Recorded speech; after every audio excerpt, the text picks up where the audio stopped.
All right, this is Tuesday, December 1st, 2020, Physics CP, a discussion about energy, different forms of energy as applied to momentum problems as well.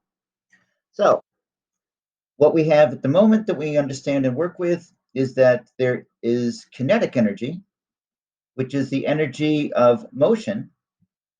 The formula for it is 1/2 mv squared, where m is the mass of the object, typically in kilograms.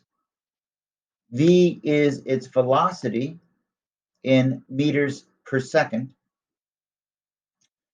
It has a direction because it's a vector. But even if the direction is negative, when you square it, it becomes a positive quantity. Mass can never be negative. 1/2 can never be negative. So kinetic energy, the product of these three numbers, can never be a negative number. If an object's not moving, the kinetic energy is zero. If the object is moving in any direction, it has a positive quantity of kinetic energy. Potentially useful for space transportation system. All right. Another form of energy is called gravitational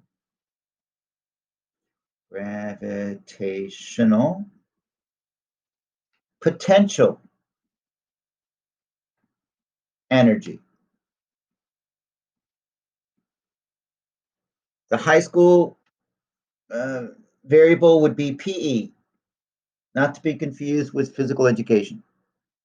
In college, they would call it capital U subscript G. So they use capital U for potential energy, and there's more than one form of potential energy. So they use a subscript to identify which form they're talking about. In this case, gravitational potential energy. The formula for it is m times g times h. Now, the mass in kilograms can never be negative. In this formula, g is taken to be a positive number.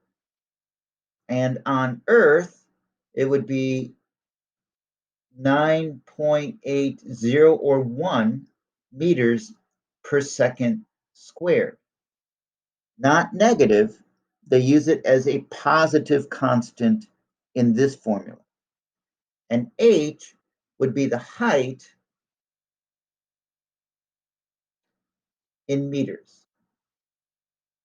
But the height above what? Above an arbitrary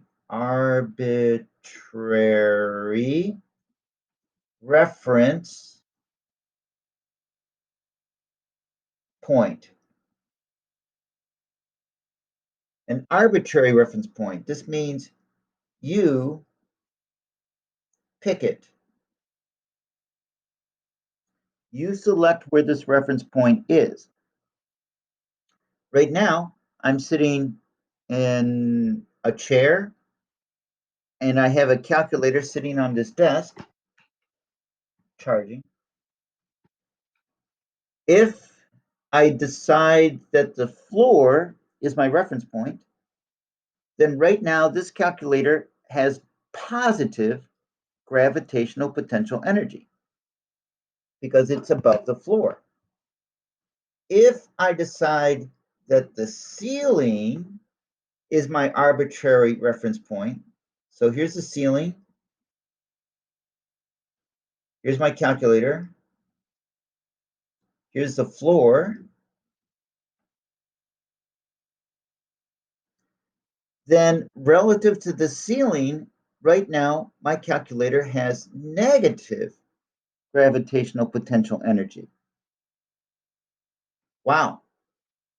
So I can choose it for a particular problem based on convenience for solving that problem. I could say that the desk that it's sitting on is my reference point, in which case it would have zero gravitational potential energy. Although in AP physics, they would say, well, the center of mass is still above the table surface. Okay, fine. If I define the center of mass of this as being my zero height, then it would have zero potential energy. Relative to the ceiling, it has negative potential energy. Relative to the floor, it has positive potential energy. And you need to choose wisely where you're going to set your 0 point for the height. It We're going to do a worksheet right now where I'll show you an example of doing that. But as long as we're talking about energies, there's more that I want to share with you. Another form of energy. Oh, there's my excellent drawing. This represents a spring. And you can squeeze the spring to compress it. You can pull on the spring to stretch it.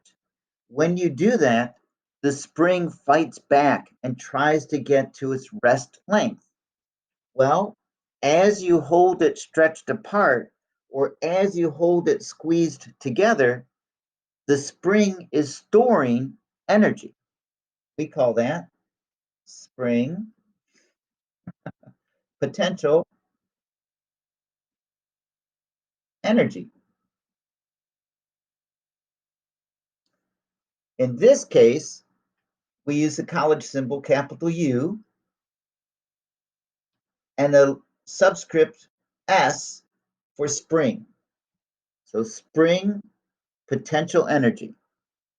The formula is 1/2 times K times X squared. K is called the spring constant,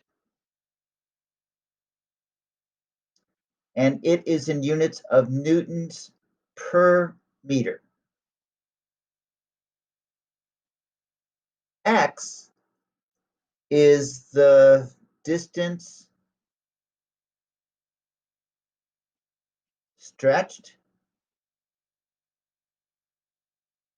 or compressed, two S's, and that would be in units of meters.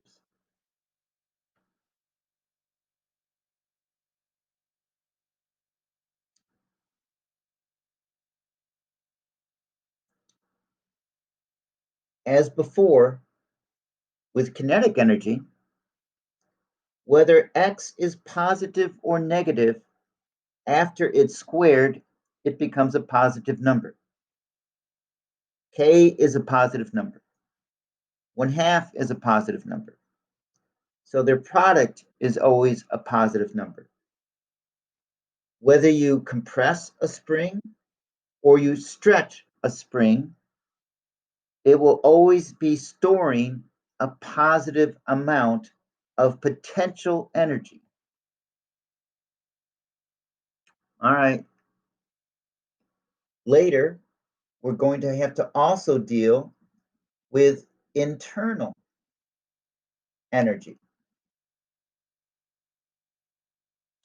I'm going to try to avoid having to share this one with you today in detail, the formula, the meaning, all that good stuff. Instead, this is just a heads up. Maybe as early as our next class session, we'll have to get into this as well. But for now, I need to also talk about work. Not the kind of work your parents do, not your homework, but the physics formula for calculating work done.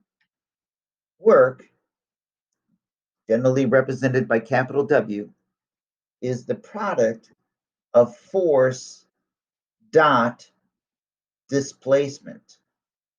Oh man, this thing here is called the dot product. And what it means mathematically is work is the magnitude of the force times the magnitude of the displacement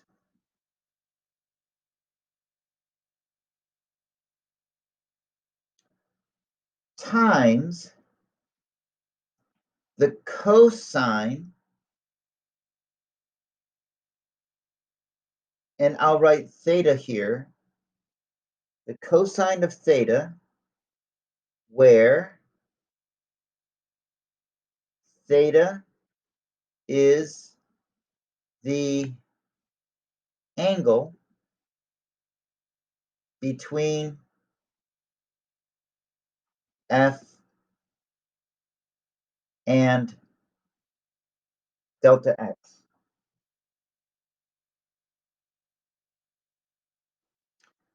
One more important idea, the cosine of 0 degrees is 1. The cosine of 90 degrees is 0. And for anything in between, you should use a calculator. Most of the time, we're at one extreme or the other. Okay. I probably should try to give an example or two of this, but I want to get you going on how to do your homework tonight. So let's take a look at this double-sided worksheet. The front side starts off, conservation of energy. You carry a 2-kilogram ostrich egg to the top of a 4.0 meter cliff in 60 seconds. How much work did you do? Okay, we can now answer that question. Why, it says right here, work is equal to the force times the displacement in the direction of the displacement. So what is the force? The force is going to be equal to the weight of that ostrich egg. And the displacement is the height of the cliff.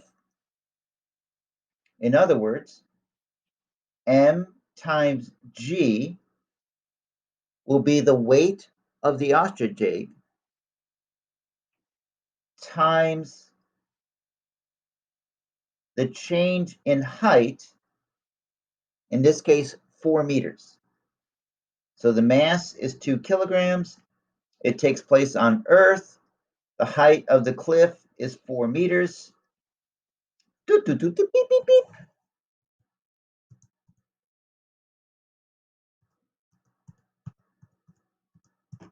I get 78.4 joules of work is the answer to problem 1.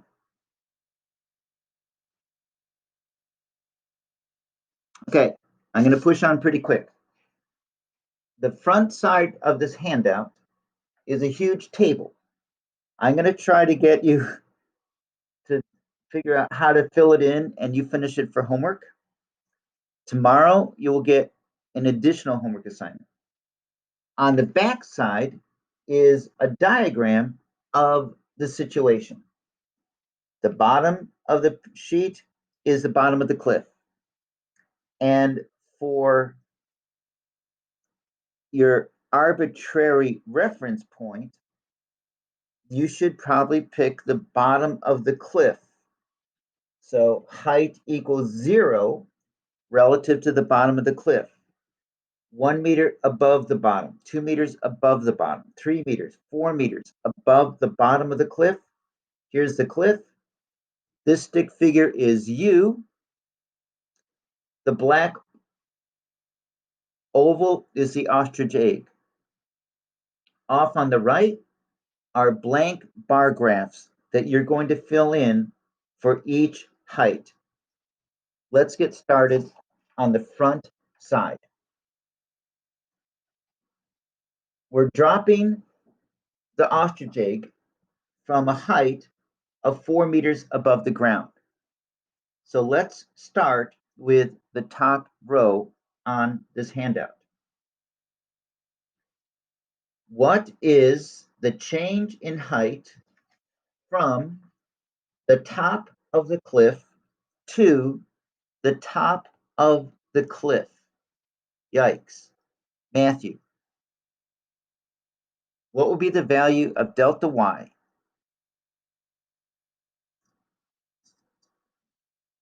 Yes. Jacob, do you agree?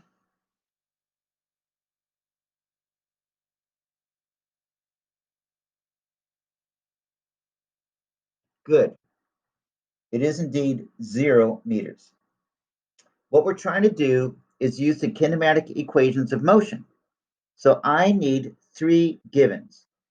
At the moment that you let go of this ostrich egg, what will be the value of its initial velocity? Fabian.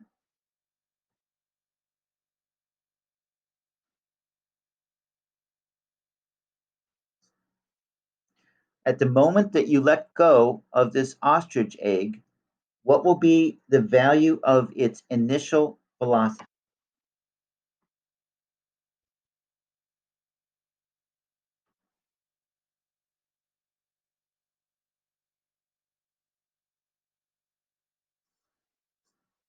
Jonathan, do you agree?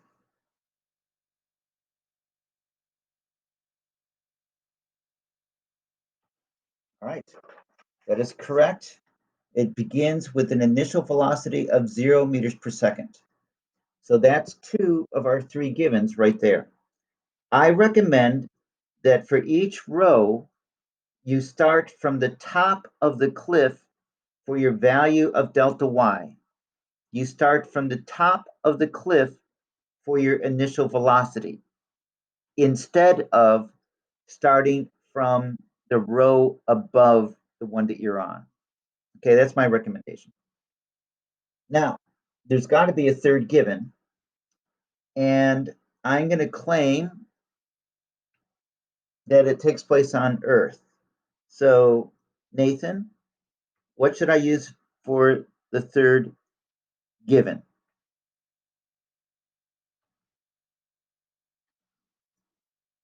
Oh man, Eric, do you agree?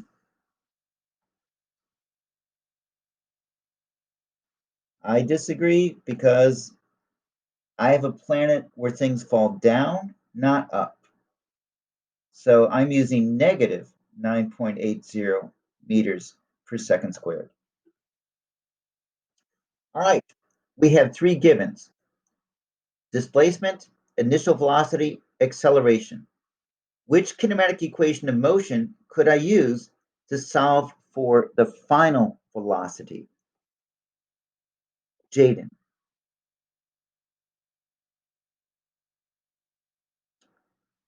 Equation 1, 2, 3, or 4?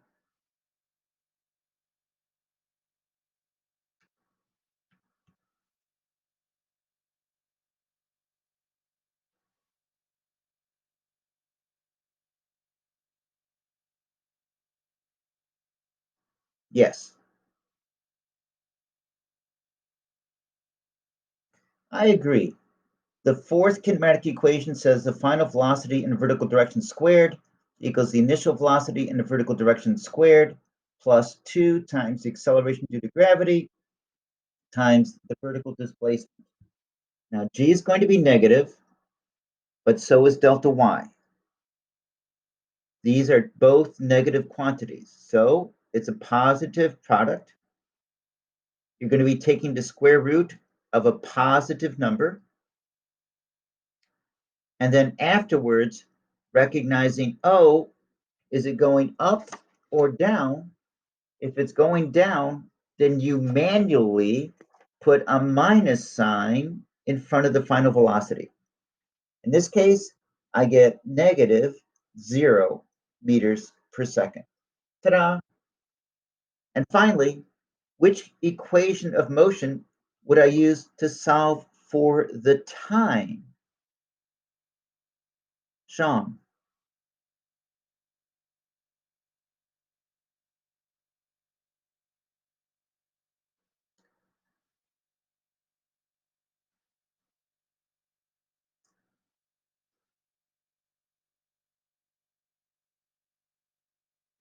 I agree.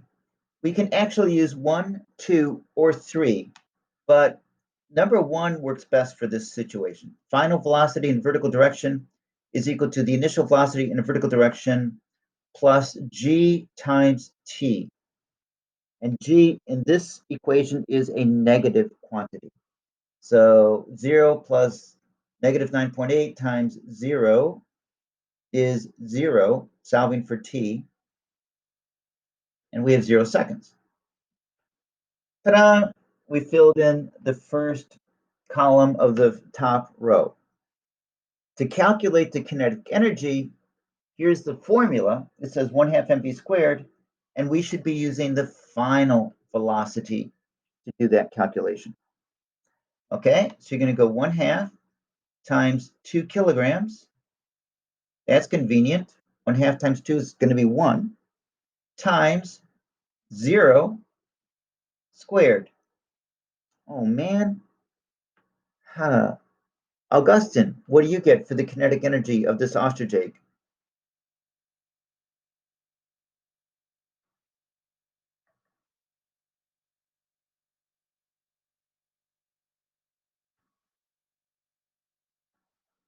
As do I.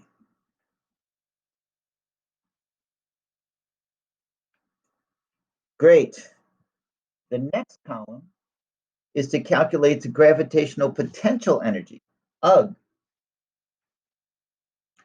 And our arbitrary reference point is going to be the bottom of the cliff.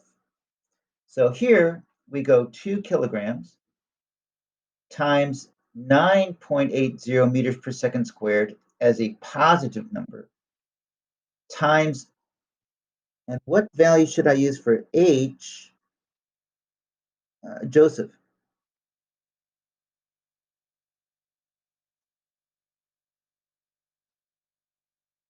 And therefore, Tenrusi, do you agree with that? Oh, what would you say? Oh, I agree with you. 4 meters. Because this entire top row is taking place at the top of the cliff. We're starting here right now. And like it says on the handout, the height has a value of 4 meters relative to the bottom of the cliff. Okay, so beep, beep, beep. Potential energy. Oh man, harshest, what do you get?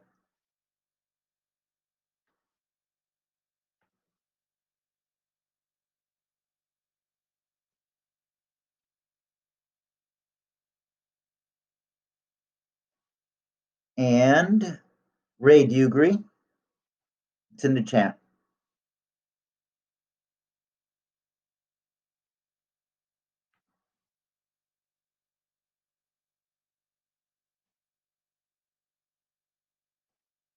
Ray? Oh, so what do you say? Oh, no units? No?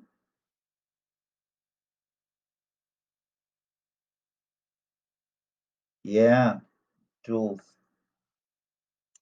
Okay, and now for the last column, it says we're going to calculate the total mechanical energy, actually, which is the sum of the gravitational potential energy and the kinetic energy. So we're going to add all the kinetic energy on this row to all the potential energy on this row. And Zara, what do you get?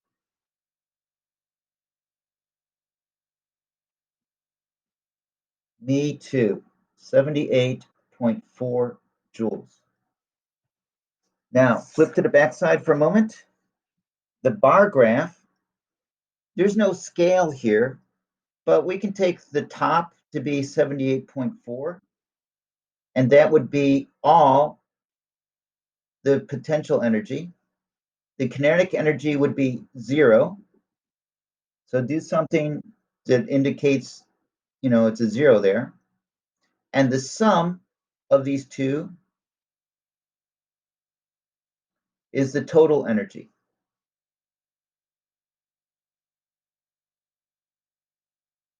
Okay, so there's a bar graph for the top row situation. I still have 3 minutes, so let's see how far we can get on the second row, because you guys have to finish this.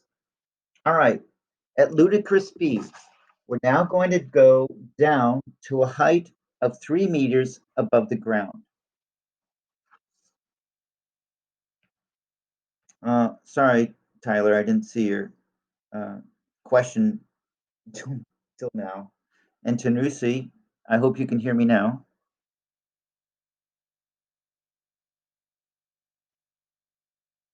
And Tanusi, I don't know. Oh, okay, I can hear you too. So, yikes, at ludicrous speed. Tyler, what is the value of delta y now that we're on the second row down?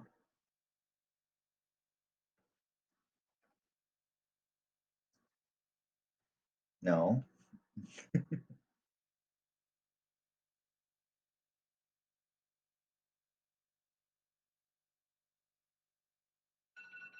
Oh, man, that's the signal of the end of the period already. Yeah, I was off on my watch. I thought I had 2 minutes. Your answer is incorrect. I thought I had 2 minutes left, and I do not. We're now into homeroom. Anyone? What's the value of delta y? Incorrect. Someone else? Yes, -1 meter. Initial velocity? Anyone?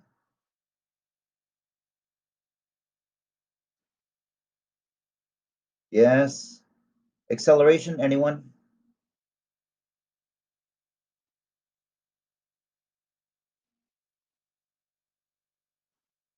Yes. Now, calculate quickly. What will be the final velocity in the vertical direction after the Ostrich Egg has fallen through a height of just 1 meter?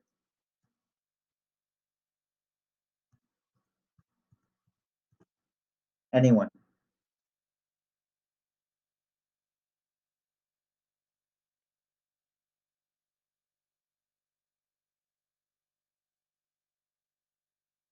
Yikes.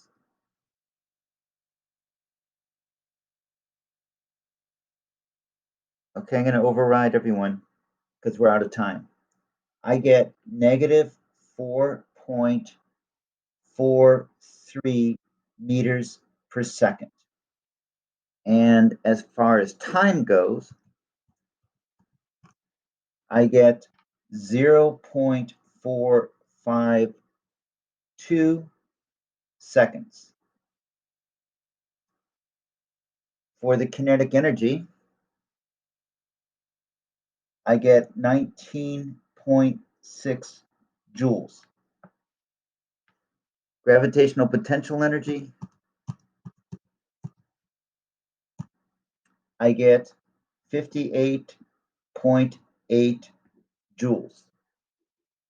And I'm going to now stop recording.